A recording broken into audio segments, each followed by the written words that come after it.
Imagine, demand and build a world transformed.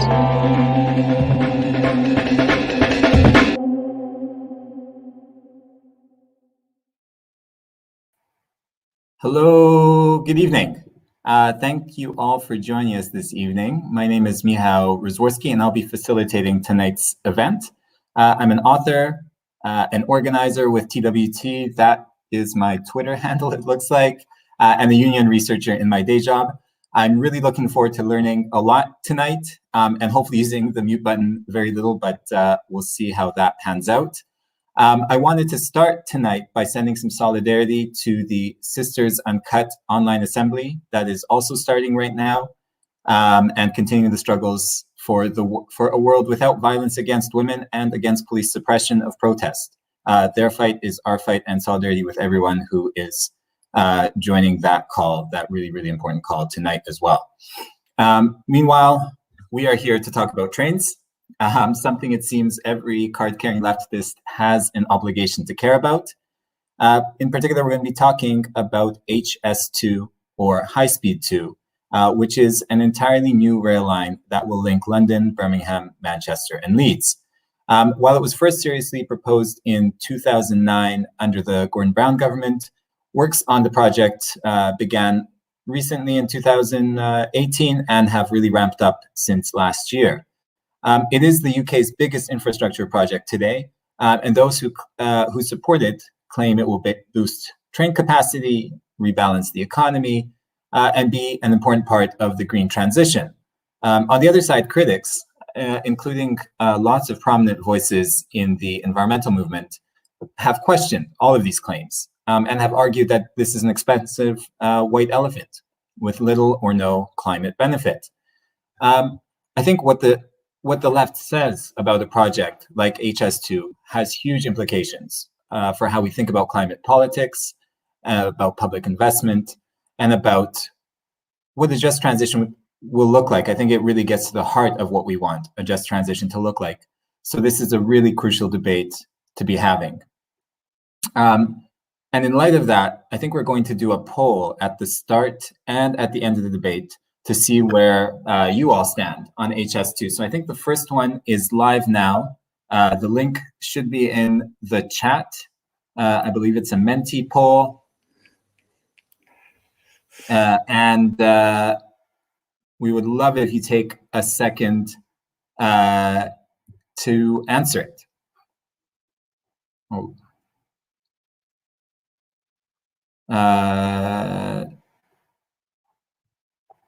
Give people a second. And while that's going on, I'll maybe say a little bit more. We're extremely lucky to have a brilliant lineup of 6 speakers who are going to present the case for and against HS2. We have Nadine Ray, Gareth Dennis, and Chris Saltmarsh, who will argue for the project, while Christian Volmer, Sam Mason, and Powlesland will argue against it. Unfortunately, one of our speakers, Rollie, who is an anti-HS2 campaigner and was actually involved in the recent action in the tunnels by Euston, has had to drop out of tonight's debate at the last minute. Unfortunately, that has upset the gender balance that we were aiming for, but we were really lucky to have Christian step in at the last minute to be a third voice on the anti-side and keep balance in that sense. I'll be introducing all the speakers before they speak. Each one of them will have 3 minutes at the start to present their case for or against, and then we'll move into a moderated debate that will be the real meat of the evening. For that, we'd really love to get as many questions as possible from you, from the audience. You can post your questions in the chat. We'll be scanning the chat the whole time, and we'll try to include as many as we can into the debate portion. So post questions as they come up while speakers are speaking during the debate portion. You can aim them generally or at specific people, and I'll ask them where possible and try to sort of combine questions to get at as many of the big themes as we can tonight. Looks like we just have results of the poll in, actually. It appears that 61% of you voted in favor 16 against, and 24% unsure. We will do a second poll, so that's, it's quite a lot. It's interesting that there's a quarter of people unsure. I'm really curious how that'll end up by the end of the evening. So we'll do a second poll towards the end of the debate before the closing statements. And those will happen after the moderated debate, and speakers will have just 2 minutes at the end each to make a final pitch. Before we get started with the first speaker, a few housekeeping items before we begin. When speaking to the speakers, of course, and especially to all of you when posting questions, please do keep it respectful and camaraderie. We really want this to be an open and really useful debate for us. If you need transcription, do watch this event on Facebook because that's where we have subtitles going. And I believe there's going to be a link in the chat to the Facebook live feed as well. And of course, we really want to keep TWT events free for all of us, but that's only made possible by the contributions of our supporters. If you are able to contribute to The World Transformed, please consider joining the TWT Supporters Network, and the link to that will also be in the chat, and that will allow us to run more events like this. I think that's my full spiel. I think it's time to get started. We'll move on to our first speaker, and that will be Christian Volmer, who is speaking against HS2. Christian is an award-winning writer and broadcaster specializing in transport. He is the author of a series of books on railway history, including, I believe, a recent one on Crossrail. He has spent nearly all of his working life as a journalist, and his interest in transport began when he was a transport correspondent at The Independent in 1992. Christian, why should the left not support HS2? Well, thank you very much. And here's the challenge, okay? This is a general challenge to everybody discussing this. Is this the best way to spend £100 billion? Now, it might be 80 billion, it might be 120 billion, but I think that's the challenge which the other side has to answer.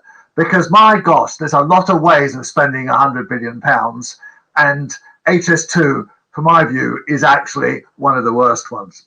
So here's two surprises I'll start you with. First of all, why does somebody who behind me has a whole library full of railway books? I've written about 15 railway books. I absolutely love traveling by train. I think it's the best way to get around. It's absolutely a fantastic invention, transformed the whole of the world from the mid-19th century onwards. So why am I against this? And I'll set out a couple of reasons in a minute. And the second surprise is this is not about woodlands. This is not about kind of a few trees being knocked down. If it was, and I thought this was a fantastic scheme, I'd say, well, we have to sacrifice a few woodlands to kind of get through this scheme. But it's not about that. It's about the fact that there is no environmental case for this whatsoever.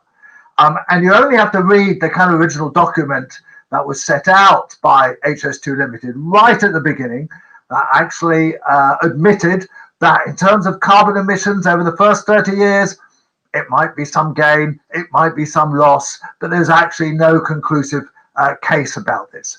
And don't be fooled about who is going to be traveling on this. The idea is, oh, it's going to take some planes out of the sky. Oh, it's going to take people out of their cars. Well, it's not.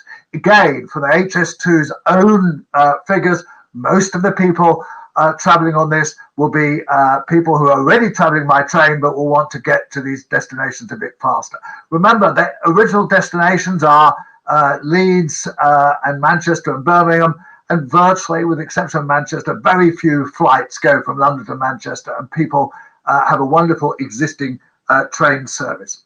And the key point is the opportunity cost. What can you do with that £100 billion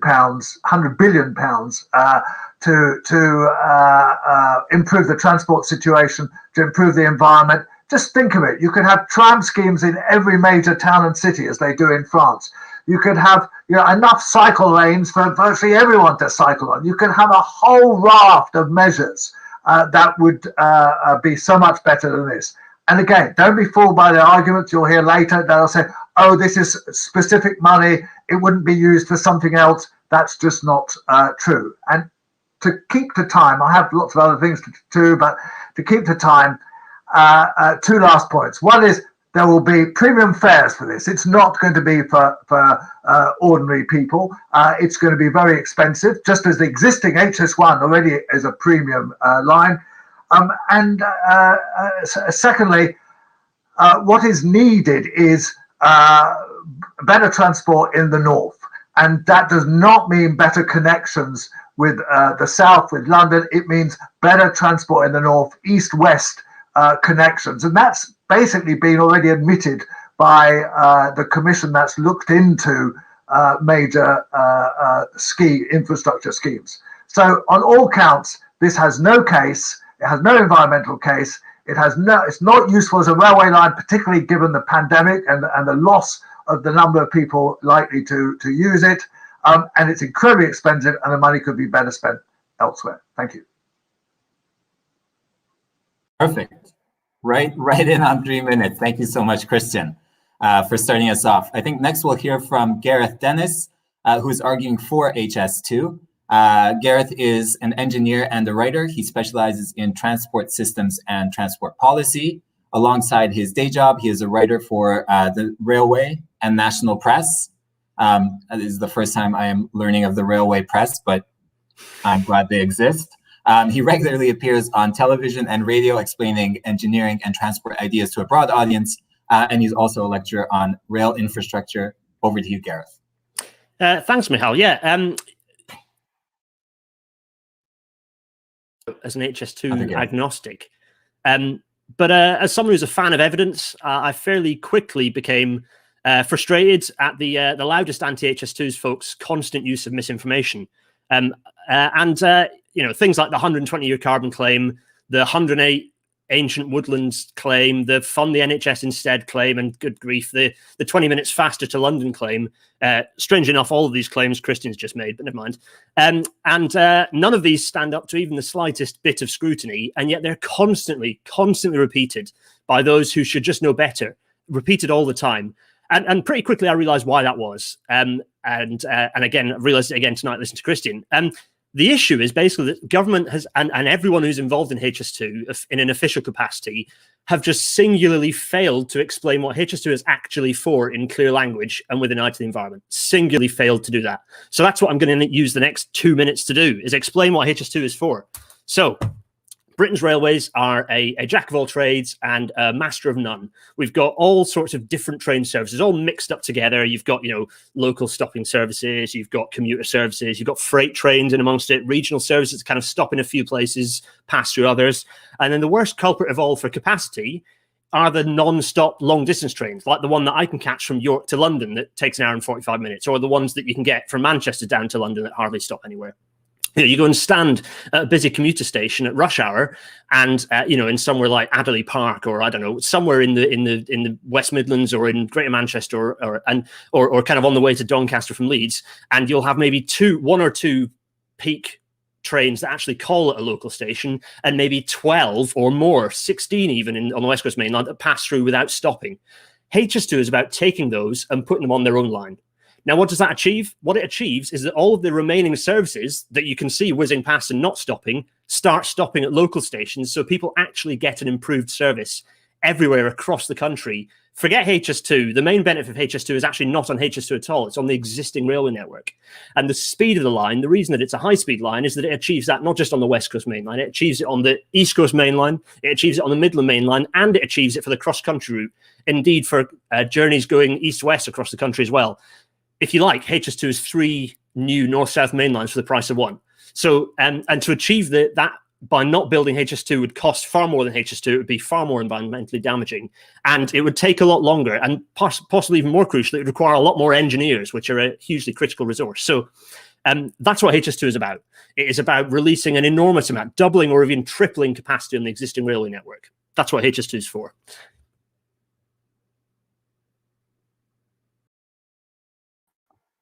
Wonderful. Thank you, Gareth. Squeaking in under time. That was a great case. We're now lucky to have Sam Mason joining us to make the opposite case, Sam is a policy officer at PCS Trade Union, where she covers sustainability and climate change, and she campaigns for a transformative, just transition. Sam, please tell us why you are opposed to HS2. Thanks, Michal, and thank you for inviting me to this debate. I think I should start off by saying that not opposed to high-speed rail per se. We're opposed to HS2 in the Pacific of that. And I think just to start, I saw an article this evening from Alok Sharma in The Guardian saying time is running short. And he said we need to get a grip on the climate crisis, and we absolutely need to get a grip on the climate crisis, and HS2 isn't going to persuade us to do that. But the entry point that I'd like to make into this debate and why we're anti-HS2 specifically is from a justice framing and a climate justice framing. So therefore looking at the economic, social, environmental and political justice aspects of any infrastructure project that's currently taking place. And I think the key question is about ownership, is about we need a publicly owned railway system across the UK, which under public ownership and democratic control that will provide jobs in a multiple of different sectors. We need a joined up and integrated transport policy. So Gareth has just explained, that the core to that is the HS2, but we don't see it as that, because I think when we consider HS2 within a wider integrated transport policy, we need to look at within the needs of today, and not when HS2 was conceived in 2008, 2009, obviously under a Labour Party government. We need to look at it in 2021 in the light of the post-COVID crisis and what that means in our current context, and what we need as part of a green recovery and transformation of the economy. And the billions that are being invested into HS2 could be far better spent and better invested within a whole range of different transport needs, but lots of other things that obviously we need across our economy. And if you look at the TEC Green Recovery Report last year, 85 billion of infrastructure investments could be invested to create zero carbon jobs, high-speed broadband, something we desperately need, decarbonising, expanding, upgrading the railway system. There's already questions around resilience of the railway system itself to climate change impacts and the terrible fatal disaster last year through the landslides. So there's a whole source of other investments that we desperately need, not these big infrastructure projects, which will be a white elephant, which are not part of an integrated transport system or wider industrial strategy. And the government talks about industrial strategy. They've actually just dumped that. They have a series of big infrastructure projects. And if we really want a just transition and a transformative transition, then we need to stop projects like HS2 and invest properly in the public services and the very well infrastructure that we need for everybody that's affordable and under public ownership. And I'll finish there. Brilliant. Thank you so much, Sam. That's another great case. And we're now going to hear from Nadine Ray, our next speaker on the pro side. Nadine is also in the trade union movement. She is the organizing director for the Transport Salaried Staffs Association, or TSSA, which is the union for HS2 employees. She helps TSSA campaign for and promote discussion on issues that help shape the future of rail, including public spending on infrastructure, climate change, workforce diversity, and inclusion skills and innovation in rail. Take it away, Nadine, with your best argument for HS2. Okay, thank you very much. Yes, TSSA, we represent HS2 workers who are part of this project because they believe in it. And I think if you talk to anyone from HS2, if you see the information they put out, they talk about the 3 Cs. They talk about carbon, capacity, and connection. So I'm going to talk a little bit more about why exactly the left should support and from a workers' perspective. And we need to think more about the 3 A's. We need to think about ambition, aspiration, and achievement. And our movement is supposed to be inspiring workers to enable us to have those aspirations and make meaningful achievements. So we've lost train manufacturing in the UK. I live in Derby. I love Derby very much. My children are born here, but sometimes it's a little bit like living in a place of the ghost of innovation past, where generations have seen in the past the benefit of investment in the infrastructure, but it's lacking. It needs reviving. We forget that the railways were transformational innovation when originally built, and HS2 is actually an overdue investment for technology that we designed in the UK and is now surpassed by other countries because they've continued that development into the next phases. Those who work for HS2 are highly skilled planners, they're highly skilled engineers, they're leaders in the industry, and they're building 21st century infrastructure. We should want there to be a high-skilled, high-wage economy here, and to keep industries growing and developing. So the opportunity to develop skills and that experience in the UK is one we shouldn't deny our current or our future workforce. It's estimated that the skills gap, it's been costed out in terms of the railway, is costing our economy 1.1 billion a year. And I think that really highlights exactly what some of the issues are with the lack of investment that's been put in there. So I think another key argument is around the cost and public spending. So public spending and public infrastructure should be part of the left's agenda. We nationalised the railways as well as other key resources exactly because we recognised the importance of public service to citizens' lives. And this agenda seems to be lost in this debate. Tinkering little by little to existing infrastructure is what we've been doing for over 100 years, and it won't deal with our existing challenges and our future challenges, in particular in moving freight back onto rail. So High Speed 2 clears the path to move more freight back onto rail. I think also, whilst there's a focus on the investment that's going into HS2, there's less scrutiny into the money that's being spent elsewhere, which is questionable. Heathrow expansion, the bailouts of airlines, etc. It would be better to pivot towards cleaner solutions such as HS2 and rail. I think also with connectivity, let's looking at connectivity and the costs around that. This investment, we support it going all the way up to Scotland. We support those arguments for connecting and making sure that there's high-speed rail going up and down the country. I think that certainly was expressed well earlier. I want to make a brief note about capacity, in particular in the current climate. So the current situation, obviously, capacity is significantly reduced in rail. Now, there's estimates of that returning to 70 to 75% of capacity for business travel over the next few years. However, this project is much longer term, and it is likely we can expect that capacity will return to 2019 levels and then surpass that for business travel. It's expected to surpass that for leisure travel. I think leaning back to what I've learned from home in Aotearoa, New Zealand, certainly we can applaud how they are managing the coronavirus situation, but what's not being talked about is actually people have just gone back to the same ways of working and have not gained any of that benefit of the flexible working, which we would want to retain to a certain degree. But there's certainly an argument that capacity will return. So that's pause on that. There's plenty more to say. There'll be lots of time for all the rest of the arguments. Thanks so much, Nadine. Up next, we're going to hear Powlesland, who is also speaking against HS2. Paul is a barrister and the founder of Lawyers for Nature, which aims to represent the natural world and all those who seek to defend it. He channels his despair at our tragic and increasing destruction of the natural world into planting trees, restoring rivers, and representing those peacefully defending nature, including, I believe, the HS2 protesters, or some of them. Paul, the floor is yours. Thank you. Thank you. Yeah, I'm really here today as a voice for both the activists, the incredible activists who sacrifice so much out on the ground to try and stop the destruction of nature as a result of this project, and also nature itself.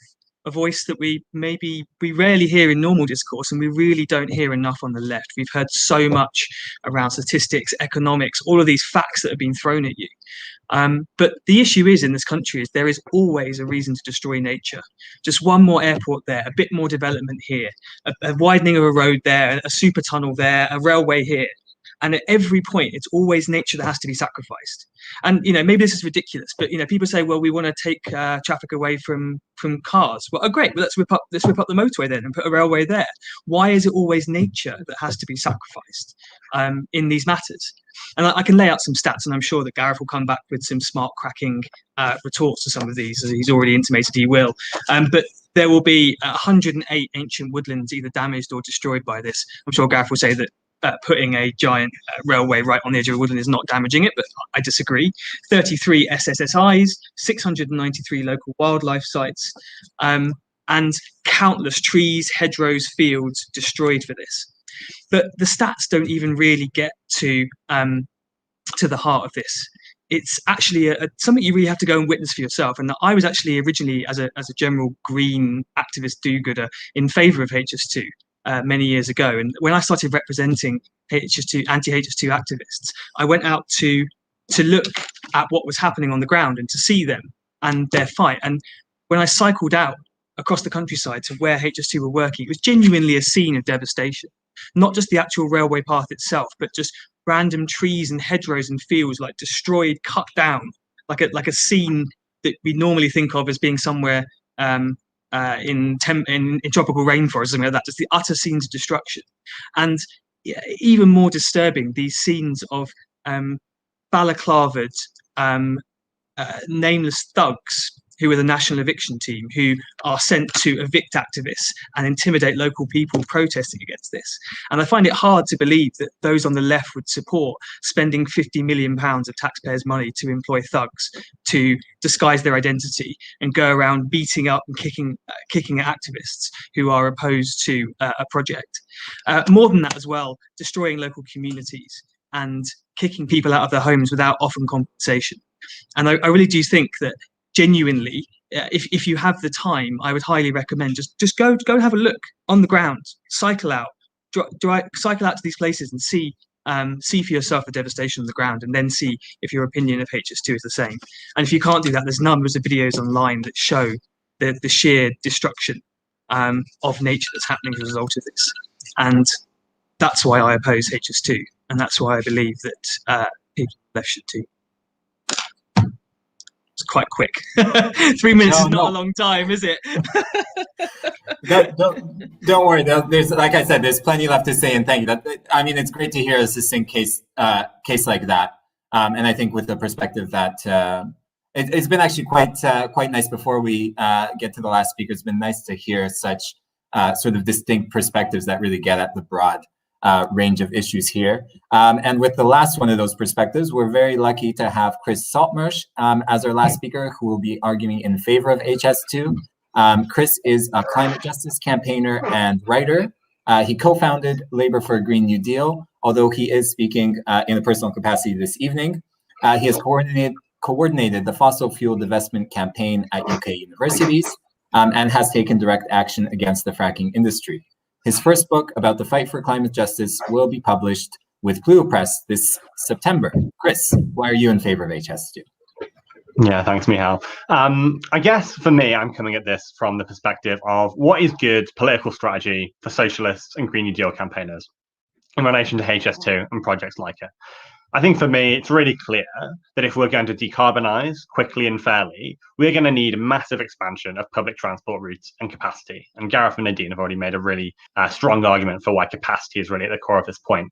So free, ideally, high speed, well-connected, publicly owned transport is essential for moving beyond the polluting transport industries, transitioning from our dependence on private cars and short-haul aviation. And I know that HS2 isn't all of those things, but I think it certainly could be. I think it's self-defeating for the left and for environmentalists to exert quite so much energy on opposing low-carbon infrastructure that could be a linchpin of that economic mobilization for decarbonisation.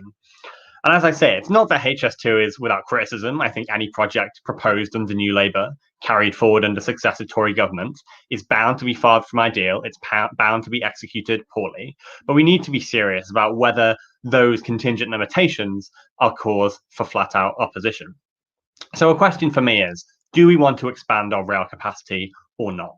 Because I think if we argue against HS2 as a specific project, but in favour of an abstracted idea of other better high-speed rail, and this is very much the Green Party's incoherent position, then I think we'll find that defeating HS2 inadvertently defeats the possibility of such infrastructure for at least a generation. And in a generation, we'll look back and we'll think, why didn't we build that 10, 20, 30 years earlier? I think it's telling as well that so many of the arguments against HS2 have generally focused on cost. I think, and a lot of that, and it's been mentioned already, involves comparing the money spent on it to what we might spend on the NHS. And I think it's grossly irresponsible to be pitting investment in national transport infrastructure against spending on public services. We need both, and we can have both. Whichever way this debate lands, we cannot allow it to reinforce the austerity logic that has dominated our politics and ripped the soul out of our society for the last decade. So all of this leaves me wondering, if we do manage at some point to elect a socialist government prepared to implement a Green New Deal, is this what we'll face, this level of opposition? Never mind capital, the deep state, the far right. Will it be Britain's environmentalists that pose the biggest internal opposition to the economic mobilisation we need for environmental justice? Will they be there every step of the way, blockading the measures we need for rapid decarbonisation? So I'll just finish by saying this. Even if the side of those debating this evening against HS2 have persuasive arguments, and they will and they have, and even if they persuade me that on balance the left should oppose it, I still think it's mind-boggling that this opposition to this project should be anything close to a priority for environmentalists or the left, when we should instead be confronting fossil capital, finance, road building, the corporations profiting from and driving emissions, while we should be making the case for mass investment for infrastructure on this scale. Without it, we stand very little chance of meeting the challenges of decarbonisation and climate justice that we face in the coming decades. All right. Thank you, Chris. Everyone's been so I haven't used the mute button once. This is not as much fun as I thought it would be, but we'll see how it goes in the debate. No, thank you all for those contributions. And I think we'll get started with the debate right away now. There were a few questions in the chat. Please do keep them coming. One thing that came up both for me and I saw it in the chat as well was this point that I think a number of people made about capacity and about the role of HS2 in relation to the rest of the rail network. So Sam mentioned the point about having an integrated rail network where this was sort of outside of it, whereas people like Gareth were talking about this freeing up capacity on existing lines for more local service, which is, I think, what I've also heard from other supporters. Both of those arguments I've heard both from supporters and opponents, and I think they were well stated. I'd just like to hear a bit more about what both sides make about this argument. There was a question in the chat about what the proposal is from those who are opposed to HS2 for sort of expanding that local service and dealing with those capacity issues that are there. And for supporters, I mean, I'd like to hear more about why this is such a crucial issue, and how to make this case as well, because I think sometimes we talk about the speed aspect and the capacity isn't talked about as much. But I'd like to hear maybe we'll start with one of the opponents. I guess if someone on the anti-side wants to sort of take it first, because there was that question in the chat: what is the alternative for generating that capacity? I think I see Christian. Okay. Well, I did suggest quite a few ideas as to how one could spend £100 billion, and it's very interesting that none of the supporters have addressed the key point, which is, if you had £100 billion to spend on transport, is this the way you would spend it? And would you get any kind of environmental benefits from this? And so would you get more environmental benefits than something else? On the point of that Gareth always makes and says, well, this isn't about HS2, it's about the fact that it will liberate a lot of space on other tracks for other trains. Well, first of all, with the pandemic, there was a big question mark as to exactly how many people are going to come back to the existing railways. The existing railways will, at best, operate an 80% timetable compared to what happened before. And certainly a lot of journeys will not be made thanks to the technology through which I'm speaking at the moment. I do recognize not everybody will be Zooming instead, but certainly that's a big issue. Secondly, the existing rail network serves all sorts of secondary places like Coventry, Wakefield, Stoke, and various other places that will not be accessed by the HS2. So a lot of services to those places will have to be kept running. Maybe not at the same frequency, but certainly a lot of them will still be needed to use.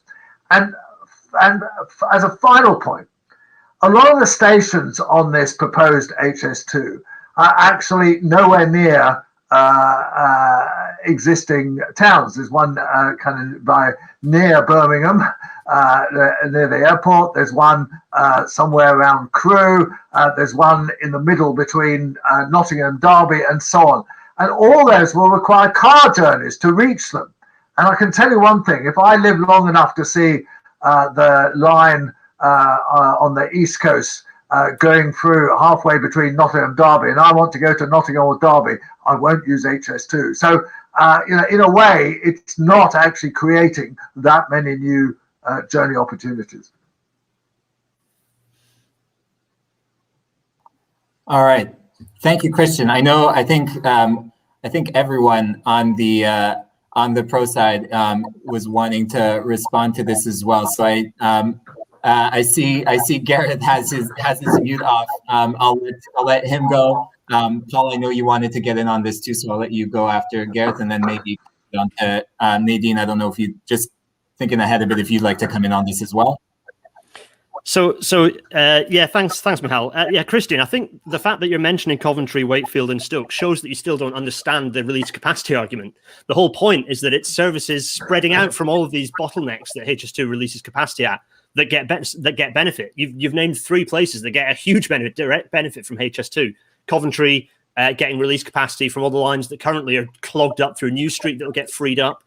Wakefield, the fact that the Leeds will get a massive station expansion. You can't expand it much on these west axis. So by adding the northern platforms, all those intercity trains that sit doing nothing, clogging up platforms in Leeds, will be on their new platforms in the T-shape of Leeds, meaning that you can run more frequent services down to Donny and down on the line to Wakefield. And then Stoke, another perfect example, where on a line that's currently hugely congested, the West Coast Main Line, that will have release capacity, new trains, more frequent trains will be able to run. So I think, Christian, you just don't. I think the key thing, and this isn't so much targeting on Christian, it's more that it's how badly the case for HS2 has been made, how poorly it's been explained. That the whole point is that you're allowing services to bunch up more closely together by running new trains on HS2. You allow almost to run like Thameslink levels of frequency potentially, and that's talking about 10 times more seats per hour than currently you have. So even if you're just looking at the more conservative estimates that HS2 put forwards of 2 or 3 times the capacity uplift on the existing lines, that's a huge increase in capacity, necessary increase in capacity. I'm very disappointed to hear Christian talk and others. Let's not make this pro-austerity argument again. I don't want anyone to say in this a leftist discussion, what would you spend the 100 billion on if you're spending it on other things? We're all leftists here. We don't buy into that pro-austerity narrative. So I don't think we should hear it again. Really critical we don't hear that again. And this the pandemic as well. Christian, it sounds like you're suggesting you don't want people to travel by train anymore. There's a thing called climate change going on that's quite problematic, actually. We need more people to be traveling by rail. Road already reached over 100% of pre-pandemic levels last year. It increased. So we do need to be shifting people away from cars. And also, HS2 serves the Scottish Central Belt. It serves Manchester. You talked about flights, and this is feeding into that capacity thing. There are currently now still 170 daily flights between London and the Scottish Central Belt. None of those need to exist after HS2 is fully open. To give you an idea of that, and the 120-year carbon thing will come up, I'm sure, again, but just to kind of tackle that before it appears, and then I'll shut up and let someone else speak. Just rough back of kind of envelope calculations here, because I know the 120-year carbon thing is going to come up. If you shift 50% of domestic air kind of GHG emissions, so a 50% modal shift from air to rail, which HS2 can very, very easily enable off the bat, and only a measly 2% from road, a measly 2% mode shift from road to rail, that gives HS2 a carbon payback of less than 4 years. Less than 4 years. As a reminder, the entire construction carbon and operational carbon from HS2 comes to about 14 million tons of CO2 equivalent. That's about the same as just over a month's road transport emissions in the UK. So to give you an idea of scale, that's what we're talking about. It's minuscule. So yeah, and in terms of so I'm going to stop talking and let someone else speak. But those are kind of key arguments that need to put forwards. Okay, sorry, yeah, Nadine. No, that's great, Nadine. Please. I was just going to say you should go next. I totally support Gareth's point about infrastructure spending. If we need to spend the money, we'll find the money, and we need to spend. This is overdue investment. That's really clear. I want to speak about freight. Our current freight scenario is not sustainable. We need to be dealing with the issue of freight. Look at the issue of all the lorries lining up over Brexit. We need to be moving things in this country up and down the UK a lot more efficient manner. And HS2 is going to be able to help that with the shifts in the rail system. And we'll be able to take freight up and down the country. It's very important, especially in terms of coronavirus, where we see so many businesses moving to online. I want to also talk about the fact that high speed, if we look at Italy, when they moved to high speed, it changed where people lived. And it also enabled more tourism. And the capacity estimations in terms of recovering from coronavirus show that we're going to be increasing leisure travel, and that's going to just grow. I think also there was a point made about cycle lanes. Well, HS2, it's not in competition with bicycles. And certainly as a union, we support the intermodal travel. So we support buses and connecting with trains, etc. And when our rail system was built, those modes of transport didn't exist, and so that was not put into thought, and that can be put into our thoughts when we're developing this moving forward. So thank you. Wonderful. Thanks very much. And I know Paul. I think we'll have Paul wrap up on this question, and then we'll move on. So Paul, you get the last word on this. The obvious retort to what Gareth was saying about, this creates capacity and unblocks bottlenecks as well. Actually, could we unblock those bottlenecks for a lot less than the cost of doing this, and also with a lot less destruction to local communities across the country who are being devastated by this railway, and also the natural world that's also being devastated by the construction of this railway? But actually, the more interesting point is he keeps talking about we need more capacity, we need more capacity, we need more capacity. Capacity for what? Like, at what point do we say that people are able to move around enough? Like, we have enough capacity, and actually if we don't, maybe we need to have jobs closer to where people work and not subject people to what is actually a really often not particularly nice long commute. At what point do we say we need to actually invest in proper broadband so people can work from home? And also this point about it will definitely get more cars off the road. There is no policy in place whatsoever to actually make that happen, and there is very little evidence that it will in fact be the case, especially given that given the potential ticket prices that we have for this railway. And the stats from HS2 themselves are that only 4% of the new passengers will come from road and 1% from air. So it's a complete misnomer to say this is suddenly going to evaporate all of this traffic on the roads. And there is, say, no stats about it, and there's no definite policies to make that happen. And at what do we just keep going with this? Do we need to build another railway here? We need more capacity there, more capacity here, more capacity there. We need to move people around more and more. We're already the most nature-denuded country in Europe and have one of the least woodland covers. We can't afford to sacrifice more, and we should spend this money and indeed and these construction efforts on something that's not building this whole new railway. Thank you. Great. Thanks, Paul. And I think I want to move on to maybe a bit of a broader question, one that I think has came up a lot in the initial statements, and already a lot of the statements in the last question were sort of going around this. I mean, one of the big reasons we're having this debate, one of the big reasons given both by proponents and opponents, is climate change. I mean, a lot of these projects, they revolve around this huge, existential issue that we're facing. The main question I have is the basic one. Does this project help us reach our climate goals? Ideally, our net zero climate goals, and as fast as possible. And just generally, I think there's been a lot of debate about the ultimate environmental and climate impacts of this project. So I'm sure all of you in Asrius will touch on sort of how we should look at the climate impacts of this project, how they should be measured, and how we think of projects like this in this bigger context of climate change. I was hoping to bring Sam in just because I know you do a lot of work on climate and didn't speak on the last question. So floor is yours.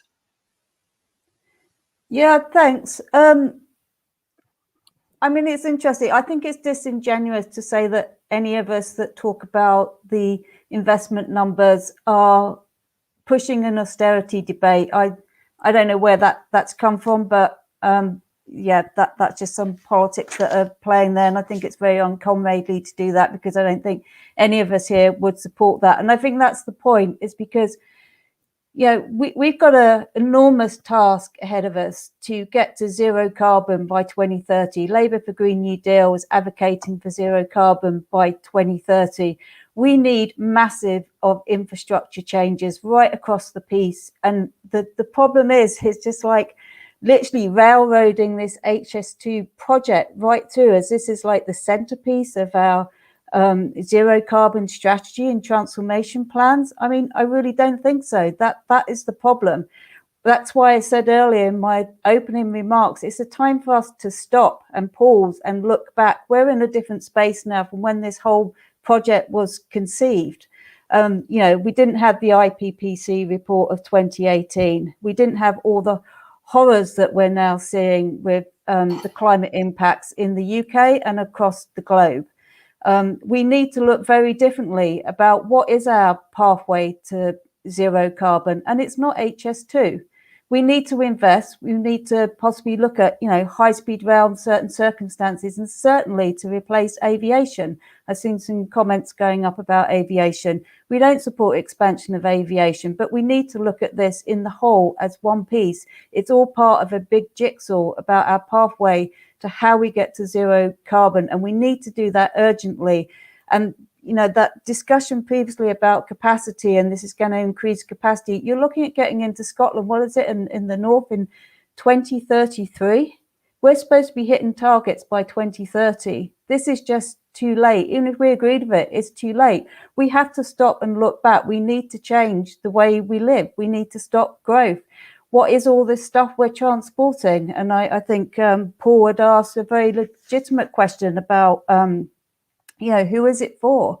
What is this project for? That's what we really have to get to the crux of and centre that within our climate discussions and our climate debate, and where that fits absolutely within the pathway to net zero. I mean, I don't know, and the engineers can say about this, about the climate impacts itself of HS2, and different forms of high-speed rail, etc. But I think that's what we need. That's why we need, when we talk about an integrated transport policy, is because we need to look at all the pieces of that jigsaw together within modal shifts, how it links to the aviation concept. We should have no domestic aviation. Obviously, where we advocate for high-speed rails, understandably, where people have used Eurostar and getting across to Europe, and it can facilitate travel in that context. But we really need to stop and take a step back. And that's why we're anti this project. And we can better invest that money that's being put into it, into addressing the challenge of climate change in a way that is not going to impact on people in the way that this project's already impacting on people and the natural world. that's actually going to improve the living conditions for everybody. And that's why we come into this debate as a climate justice framing and narrative, because we have to answer all those 4 key points within it. It's like, can we answer that with this project? And I don't think that we can. Thanks, Sam. That was very, very comprehensive. I think I want to get Chris in on this, because I know you talked a lot about climate in your initial remarks, and I'm sure you have a response. Yeah, definitely. Thanks, Michal. Does HS2 help us reach our climate goals? Honestly, not necessarily. Under this Tory government, HS2 alone is no panacea. But in the context of a Green New Deal, which maybe that will happen in 3 years' time, or 5 years' time, or 10 years' time. 10 years' time will be too late. But whenever it happens, HS2 or something like it will be necessary. So HS2 doesn't necessarily deliver us our climate goals, but it is essential if we are to do that. I just wanted to touch quickly on, why is that? I'm sure we've all had the god awful experience, and Christian mentioned before, we have a perfectly satisfactory transport system. I don't think that's true. We've all experienced sitting on the floor of some train with the heating not working. It's probably a cross-country train or a Virgin train. Other terrible train operators are available, and had that terrible experience of being cramped, sweaty. People are stepping all over you. People are squeezing their way in. They're rushing out to get off before the doors close. I quite enjoy traveling on trains when it's spacious, but very often on some of those incredibly high demand routes, if you're going to London to Manchester, Leeds down south, these really overcrowded capacity routes, it's not a pleasant experience.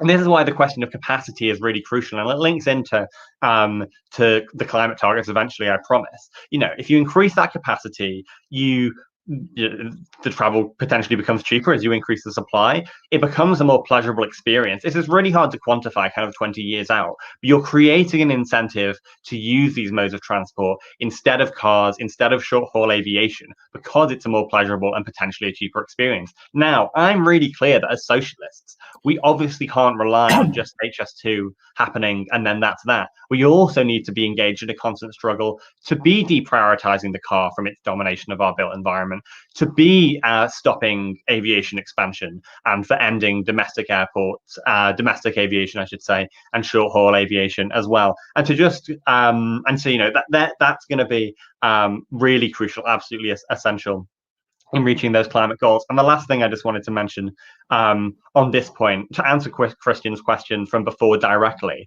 how would you spend £100 billion? Well, yes, I would spend £100 billion on HS2, because for the reasons that I think have been outlined, it's absolutely essential. As Nadine said, it's overdue investment. But not only would I spend £100 billion on HS2, I'd spend billions more on more transport infrastructure. I'd spend billions more on electrification, on reopening bus routes that have been closed. I'd spend billions more on connecting our transport infrastructure more comprehensively to continental Europe to undercut the short-haul aviation industry. And I'd spend billions more on connecting our transport infrastructure right across the north as well. So again, when we talk about austerity politics, this isn't about saying that anyone on this call supports the devastating austerity of the last 10 years of the Tories. Not at all. But it is about recognizing that the politics of that policy, of that austerity policy, has permeated our understanding so much that we're now defaulting into talking about infrastructure like this as if our kind of public finances are a zero-sum game. We need to be really clear that if we are to achieve a Green New Deal and the kind of transformations of the economy that we require, that will need huge amounts of investment that will blow the last 10 years out of the water. Thanks, Chris. I think we have a little bit of time if anyone wants to come back. Paul, I see you on this briefly, and then we'll move on, but we'll give Paul the floor. Yeah, I mean, it's almost too big a issue to talk about all the different ways that we could cut carbon rather than building HS2. But for instance, the flight thing, I've regularly travelled across this country by rail, as it happens, and I've never had to fly anywhere in the UK. it isn't actually necessary. And if we had a frequent flyer levy, so everyone could have 1 or 2 flights if they needed it, but would really cut down on unnecessary business travel, which is a large amount of those internal flights. That seems to me to be a very sensible way to deal with that, rather than ploughing a giant new railway through irreplaceable ancient woodlands. But more than that, and again, more importantly, this is not just a climate crisis, it's a climate and ecological emergency. And not just when it comes to HS2, but in general, an over-concentration on carbon issues could be just as ruinous for us as just the climate crisis. And if we try and solve the current crisis by keeping up our current levels of growth and actually going for more travel, more power, more energy, more everything, and trying to do that all through renewables or high-speed rail or whatever it is, we're going to find ourselves in even more problems. And so I do really urge people to look not just at the climate crisis, but the climate and ecological emergency. And looked at it in this way, HS2 is clearly not the answer to this problem. Is there anyone else with a short point, Nadine or Sam, to follow up? And I see, okay, Gareth's got his hand up. All right, Gareth, we give you 30 seconds to wrap up on this. You are on mute. Mute myself. Yeah, so very, very quickly. And it might come up again, but ancient woodland, my dad is one of Britain's, I'm quite proud of it really, he's one of Britain's leading ecologists, which is why I nerd out on some of this stuff. Ancient woodland is a really bad habitat designation, so it's strange for us to talk so much about it. If an ancient woodland is valuable, the chances are it's also going to be a SSSI or an SAC. Don't believe me on that. I'm a railway engineer. You shouldn't listen to a word I say, apparently, but Phil Sturgeon, who is one of the people involved in Protect Earth, they do a fantastic lot of work planting trees at scale, points out that HS2 is felling 30 hectares of woodland. It's creating 650 hectares of woodland.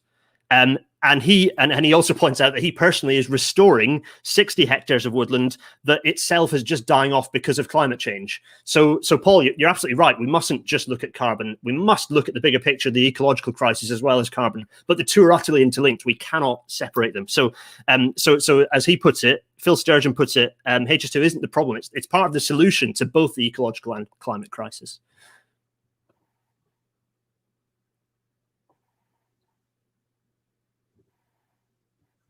Thanks, Gareth. Thank you. I think we'll move on from that to another question. I think we have about time for 2 more questions. Another one that's come up for me a lot, and I think has again been a thread that's come through a lot of what people have been saying here, and I've seen some references to it in the chat as well. Is this question of money? Of course, I mean everything gets put in these terms, and this question of how the left should argue for or against project, what the sort of what the alternatives are. I mean, I think a lot of this question, I think rather than just sticking to this question, is this an austerity narrative or not, which I think we do in a sense have to deal with. But I think broadening that out as well to how do we think about investment across the UK? How does this, the claim behind this project is that it will help the North. I know a lot of people who, are skeptical or argue against it, say, there's a lot of things that you could do for the North more immediately. We've seen that argument come through as well. So I was hoping people could, we could have a bit of a discussion about, basically, is this project eating into public resources that could be put to better use? Is it a justified cost for a long-term project? On the other hand, are we playing into, I don't think, we're accusing anyone of, here in a camaraderie way, not accusing anyone of being for austerity, but what kind of narratives should the left be putting forward on the economy, and how all of that fits into the regional picture in the UK and that sort of investment across the country. I don't know who wants to come in first on that. I know it's a big bundle of questions. Take any of those threads. Nadine, I don't know. Christian, whoever wants to basically whoever speaks first can take this one. Yeah, Okay. Go on, I will then. Oh, Nadine, go for it. I was about to talk about skills, so go for it, Nadine. I was going to make, at this point, just a simple point, which is the alternatives. It's more cars, it's more lorries, it's all of that. The argument that things aren't going to grow doesn't mean that all of those things should be growing. And in fact, we should be pushing people into modes of transport that are greener, which is rail. The investment that's going to need to happen in terms of making cars electric and the infrastructure that's going to support that, it's just going to encourage more road building, and it's also pushing the costs onto people. They're going to have to buy those cars. They're going to have to invest themselves in that. Whereas actually the infrastructure spending and putting it into rail is actually a better way for us to manage large resource issues and our footprint on the landscape in a much more concerted way. I think I saw Christian wanting to come. Thanks, Nadine. And I think I saw Christian coming in on this as well. So maybe I'll give him the floor. Thank you. Yes. Let me say there's an interesting point. Gareth said, well, I'm not sure Christian wants more people to use trains. And in a way, that's a difficult issue because, yes, of course, I'd prefer to use trains instead of cars and whatever.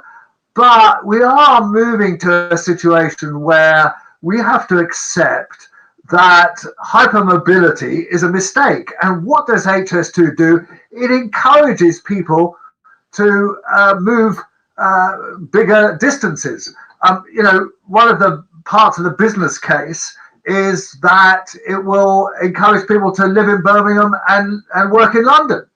Well, is that actually desirable? Is that really what we are seeking as a society?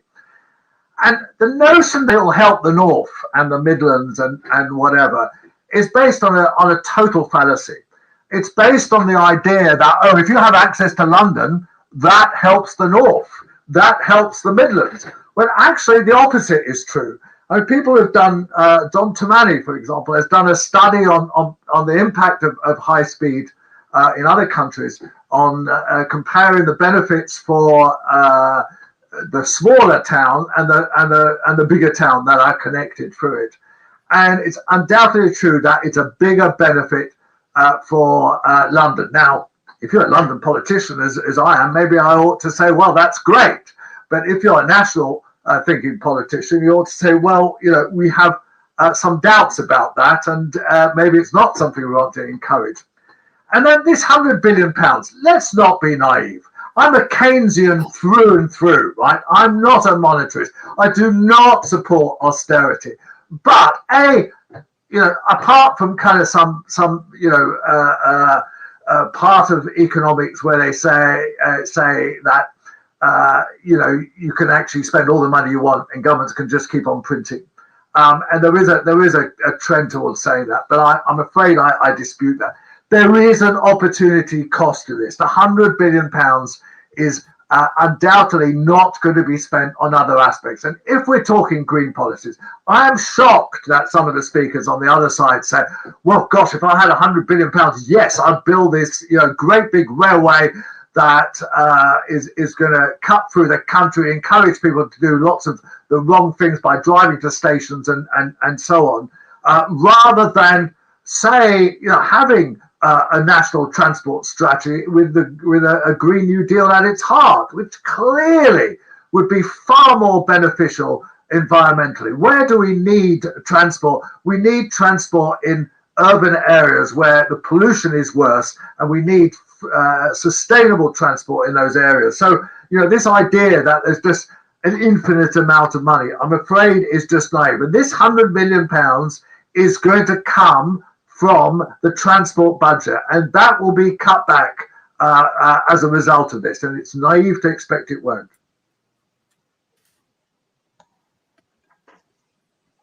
Thanks, Christian. I see Gareth shaking his head, but I think we had Chris wanting to come in on this. Yeah, thanks. I'm sure Gareth and I agree.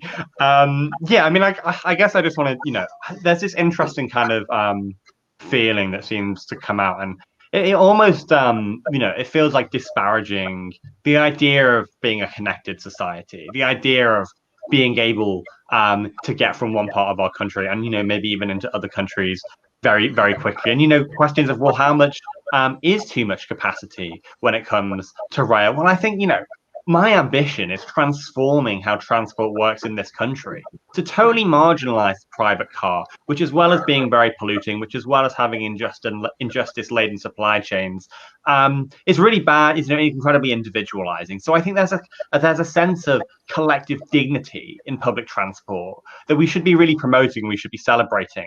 And I think, it's really important to make the point around the importance of capacity in this. But I want to make a short argument in defense of speed.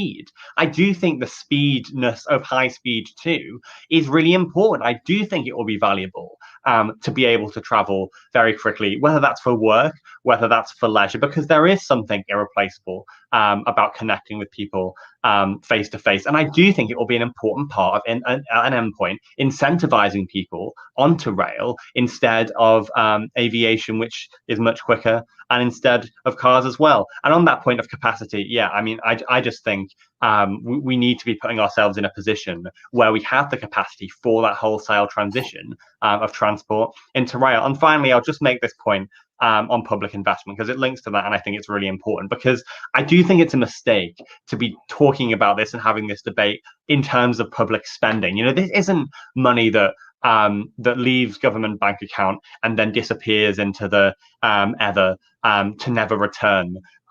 We should talk about this in terms of investment. We're investing in our infrastructure, we're investing in our futures, and we're investing in our economy. We should be investing in new public companies which can create green jobs.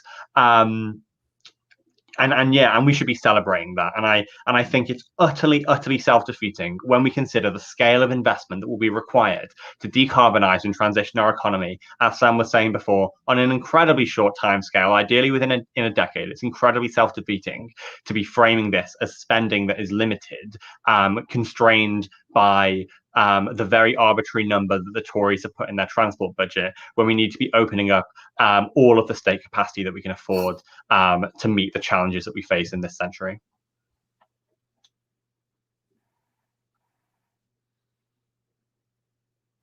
Great, thanks, Chris. And Sam, I think you will get the last word on this question about investment and money.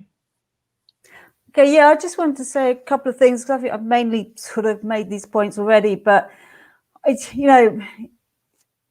we have money to spend. It's what we choose to spend it in, and where we're going to make the greatest gains from that. And in the sort of, government civil service lingo, it's, what is the value for money and return on that investment? And HS2 isn't a good return on that investment. And and keep making this point. There's no issue about connectivity. There's no issue about traveling. I love train travel. My first international travel to Greece was by train. Fantastic, but it was also very cheap, and I was able to do it because I was a student at the time, many years ago. But those things don't exist anymore. Some of the issues around capacity, there is overcrowding on trains, but a lot of it is to do with the pricing structure on trains. It's ridiculous that in the rush hour, because you get the release of cheap tickets. We need affordable travel so people can travel at all kinds and different times of day as well. And we should be encouraging that, and we should be subsidizing the railway travel so people can do it. And it's not a question about the cars. I actually, entirely agree about the car culture. We actually stop talking about electric vehicles as well. Not everybody who's got a car at the moment needs an electric car, but that's a whole different debate and discussion. But again, it comes into just putting this whole investment into this one project at the expense of everything else that could be done, particularly with the need to decarbonize and the need to just have a basic railway infrastructure, which we do sorely, desperately need right across the country, not have something that's centered in London and supporting the southeast at the moment, that isn't going to build that. Yes, into the future maybe, but the National Audit Office is already saying that one, it's going to overspend. No big surprise there. All big infrastructure projects always underspend, underdeliver, particularly on jobs promises. But the other side as well, the Infrastructure Commission, I think it was already referred to in the opening remarks, are now already rolling back and actually saying for the North, HS2 isn't the best investment for the North right now. What the investment needs to be is exactly into that interconnectivity of services from east to west and into Scotland, and HS2 isn't going to deliver that. So there's also no certainty around the policy either, and there's shifting. We need clear policy. We need a clear industrial strategy, which is linked to a very clear decarbonisation plan that links everything up across all the modes of transport, all the issues around affordability, connectivity, the reasons why people need to travel, whether that's for leisure needs or business needs, looking at the freight side as well. And HS2, this specific project, doesn't answer those things. Thanks, Sam. I think in the interest of time, I'm going to ask a final question and use that as a prompt for closing remarks. And I think we'll give everyone about 90 seconds to 2 minutes. I know we said 2 minutes. If you can squeeze it into 90 seconds, that would be great. I mean, I've really enjoyed this debate so far. I think we've hit so many things. What I've really liked is that we started at this sort of relatively narrow question of capacity and sort of moved out to bigger issues and saw how this was all interlinked. And I want to finish with maybe, the sort of broadest, biggest question, and in your closing statements get some reference to sort of this. And that's basically just about our vision and what HS2 says about the broader vision the left should have for transport and for the climate transition in particular, right? For opponents, what is the alternative? What is the alternative vision? And for supporters, how does this fit into a broader vision? How should the left more broadly talk about public projects and the climate transition? And what does this question say about that? And I think we're going to go in the opposite order from what we started with in the opening remarks. So I'm going to give Chris the floor first. Thanks, Michal, and thanks everyone for a comradely debate. I've really enjoyed it. I won't say much to finish. All I guess there is to say is, I think going into this next 10 years, the left needs to really level up our ambition. This is the 10 years in which we have to decarbonize to avoid devastating climate change. And that will necessarily involve a transformation of our entire economy. So when we make these arguments that imply a kind of limit on public funds, what we're doing is this self-defeating act of limiting our ability to make the case later down the line for the serious investment that we are going to need for a just transition and for that economic transformation. And I really think that transport as something that affects everybody every single day can be and should be a headline demand that the left is promoting. That should be transport that is democratically publicly owned. If possible, it should be free. But we should be telling a story about public luxury, about the shared dignity that we have of traveling together, as well as living together and working together. And HS2 is part of that. And as we've covered, it's obviously an imperfect part of that. That's absolutely an inevitability of where it's come from and the type of economy that it's being managed and progressed through. But we should not let perfect or utopia be the enemy of the good here, because we need to understand that at some point we will have a socialist government and it will be implementing a Green New Deal. And the question is, do we want the type of infrastructure like HS2 that will be necessary ready for that government to take and use for that decarbonisation effort, or do we want to be 20 years behind in that effort? So that's all I'll say for now. And thanks everyone for watching, and thanks everyone for a comradely debate. Thanks, Chris. And couldn't agree more about the level of the debate. I'll have Paul go next. And before that, I'll mention one thing. We are going to drop a final poll into the chat near the end of these final remarks for people to say what they think, at the tail end of the debate. So, Paul, please. I'll start sort of where Chris finished off there on this idea of we will hopefully in the future have a socialist government who will implement a Green New Deal that will solve the climate and ecological crisis. If that happens and HS2 has already been built, they won't be able to replace the countryside, the woods, the forest, the hedges, the trees, the communities that have been ripped apart and destroyed by HS2. These things are irreplaceable. And I would say that HS2 is only an answer to a problem if that problem is looked at through a very narrow lens. If we carry on in a high growth capitalist society, how do we get more railway capacity? Well, that's this very narrow view of things. There's a whole other range of policies outside of that, which we haven't even begun to explore, around ways of getting people off flying, ways of people not driving around as much, how people live, where people live, trying to use railway fares in a way that actually makes more sense, so there's not random empty trains going at different hours because of stupid pricing structures based on capitalist companies trying to make as much money as possible. So if we look at it in that very narrow way, that is the only way that HS2 can even look like an answer. But I would say that actually we are rapidly heading to a time when we have to be more imaginative than just providing solutions based on the current order of constant capitalist growth at often the expense of nature, at the expense of nature, and often at the expense of people and communities who, for instance, live along HS2 route. And that's why I asked you to vote against this, to vote against HS2 in the poll at the end of this debate. Thanks, Paul. We're going to move on to Nadine next for an opposing view. Okay, thank you. I think I said it in my opening remarks, actually, talking about vision, that we in the left, we have to have ambition, aspiration, and achievement at the forefront of what we're trying to do as well. Public infrastructure spending, that should be a priority of the left. That is our argument. And in terms of cost, look, the biggest waste in the rail sector is the money that we spend subsidizing the franchising system, which goes into the profit of the train operating companies and others. I think also, we have to be careful we don't argue ourselves out of existence with the environmental arguments.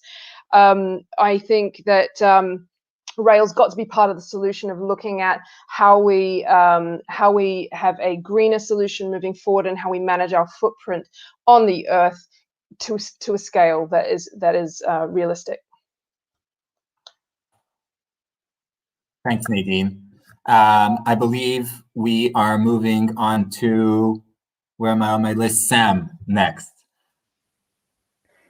Thank you. And yes, I mean, echo others. Thanks for the comradely debate and important discussion, because I think, we don't discuss HS2 enough, or at least not the circles that I'm in. But I think, the closing mention was, I mean, we need a left vision, and we need the narrative of all of what that looks like, not just HS2 as this big infrastructure pillar that seems to want to tag everything else onto. We need a massive transformation of our economy, and that means we have to think very, very differently. That does mean ambition, and that does mean aspiration, because that means that we are going to have a society that addresses the economic, social, environmental justice and political justice needs of everybody throughout the country, and move away from the rhetorics of the Tories around the levelling up and all the rest of it. We want solidarity amongst all of us, and we want to work on a common agenda and a common project, which is about public ownership, where the railways has a place within that, but it shouldn't solely be focused around HS2. And it's time that we drew a line under that and move forward in a different way, and challenge all the preconceived and assumptions that we have about just trying to green capitalism in a way that doesn't address deeper needs and discussions about the real failings we got across the whole of our economy right now, and particularly the gross inequality and stuff that we're seeing come out of and really highlighted through the COVID pandemic. Thanks. Thanks very much, Sam. And thanks everyone for really speaking to that broad picture. I think before I get to Gareth will drop the link to the poll into the chat, so please do fill that out as you have a chance, as you're listening to the final two speakers, and we'll announce the results after them. Gareth, it's yours. Thanks, Michal. Thanks for hosting as well. So I've said quite a bit tonight. I can only apologise for rambling on, but For me, ultimately, the case for HS2 bottles down to this sort of simple four-step logic, right? Do we want to permanently reduce Britain's greenhouse gas emissions to limit the dismal impacts of global warming? If the answer is yes, well, given that transport is the UK's largest emitter of greenhouse gas emissions, it accounts for a quarter of the total muck we chuck up into the atmosphere. Transport emissions are the ones that we need to reduce. We've done the easy stuff. We've reduced energy by 60%, industry by 50%. We're left with transport. Transport is basically the main thing we've got left. So how do we reduce those emissions? Well, and if you like, to kind of answer Paul's question previously, where are the people that will use all this rail capacity I keep talking about? Where are they coming from? Well, 88% of people and things in this country move by road.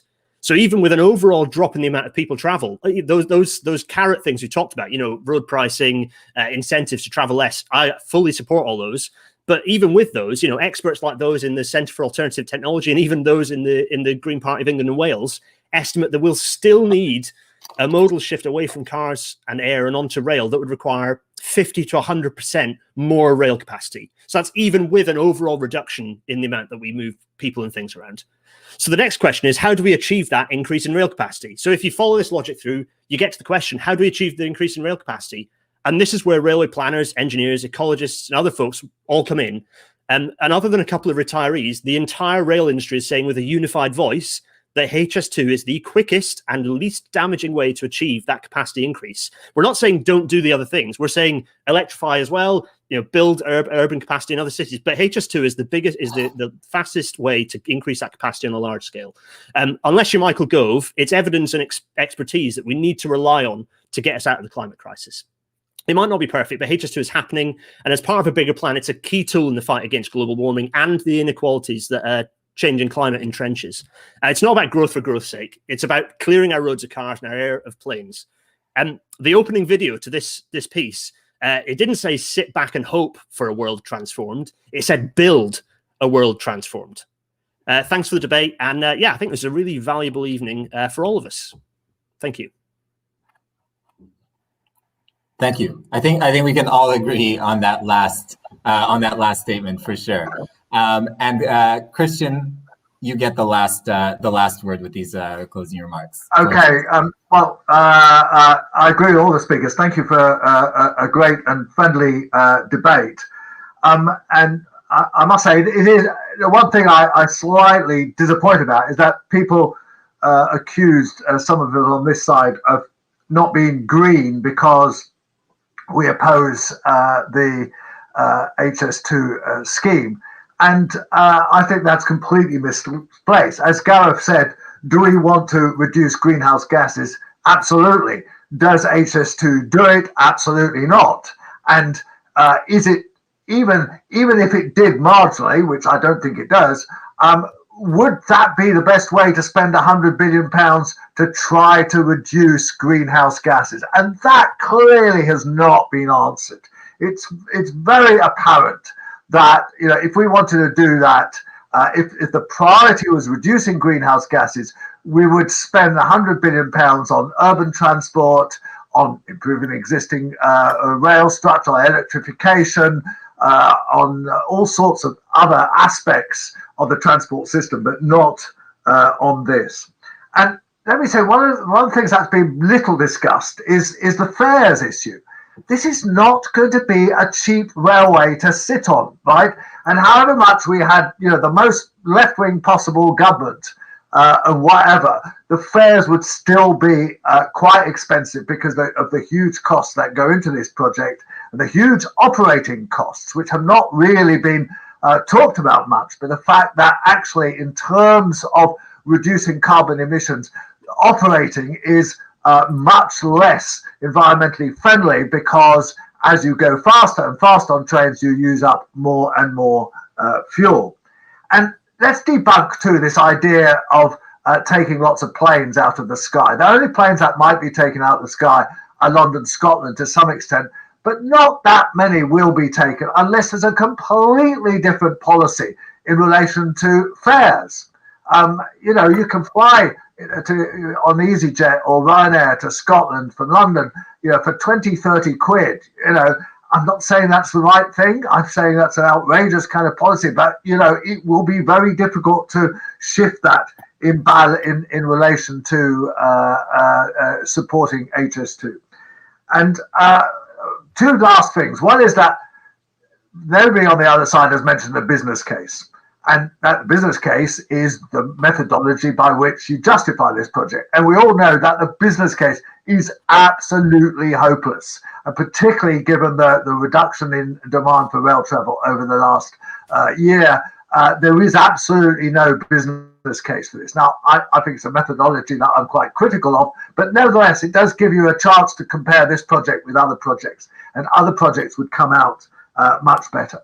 So, unfortunately, this is a bit late having this debate. I don't think we can stop the first leg being built up to Birmingham and possibly up to Crewe. But I think we can stop the phase 2B. We can improve instead the existing East Coast main line and actually stop the expenditure of maybe 20-30 billion pounds in building a leg that already has got a poor business case and will have a much worse business case in the current climate. So I think as environmentalists, that's what we ought to go for.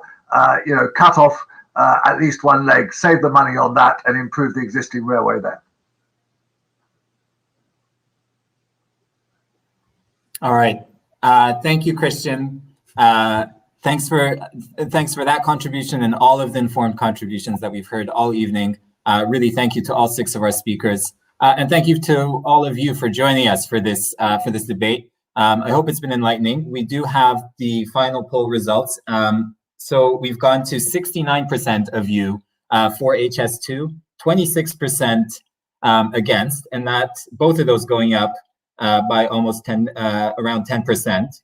Actually, the number of people against going up a bit more, and 5% undecided. So it definitely has given people information, which is great. And I mean, I think, as Christian said, in some ways it's a bit late to have this debate as the project has started.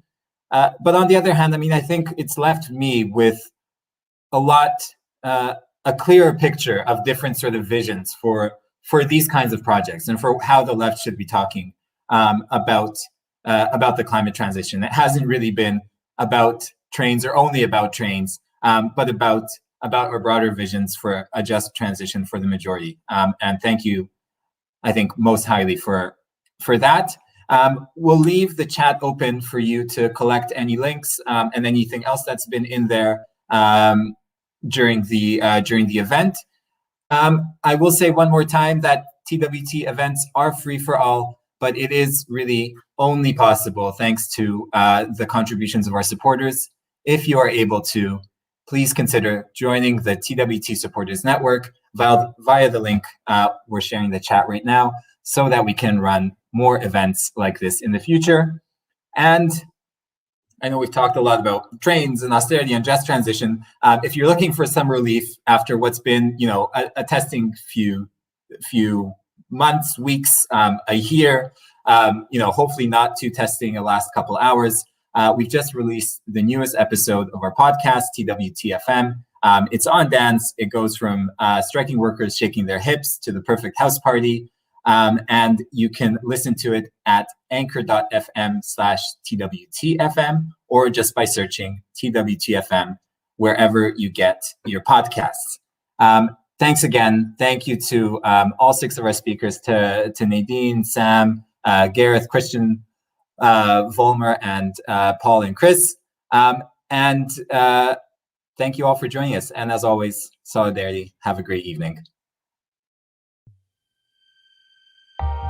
View the full TWT20 program and become a supporter today to help us deliver political education all year round at theworldtransformed.org.